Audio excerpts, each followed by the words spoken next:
Hi friends, ఈరోజు నాకు ఎంతగానో ఇష్టమైన పన్నీర్ బటర్ మసాలా రెస్టారెంట్ స్టైల్లో ఎలా చేసుకోవాలో ఆ రెసిపీ మీతో షేర్ చేసుకుంటున్నాను. చూసేయండి, చాలా బాగుంటుంది.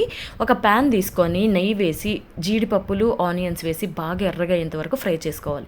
అందులోనే అల్లం వెల్లుల్లి పచ్చిమిర్చి వేసి ఫ్రై అయిన తర్వాత టమాటో ముక్కలు వేసి కొంచెం రాళ్ళు ఉప్పు వేసి బాగా మగ్గనివ్వండి. మగ్గిన తర్వాత మిక్సీ పట్టుకొని ఫైన్ పేస్ట్ లాగా చేసుకోండి.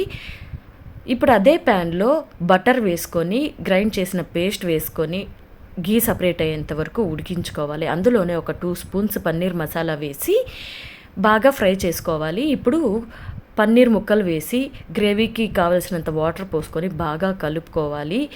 5 మినిట్స్ ఉడికిస్తే చాలు, అంతకుమించి ఉడికించాల్సిన అవసరం లేదు. లాస్ట్లో ఫ్రెష్ క్రీమ్ ఉంటే వేసుకోండి, లేదా మీగడున్నా పర్లేదు, చాలా బాగుంటుంది. దించేటప్పుడు కసూరి మేతి అండ్ కొత్తిమీరతో గార్నిష్ చేసుకోండి, చాలా బాగుంటుంది. ఇలా ఒక్కసారి ట్రై చేయండి.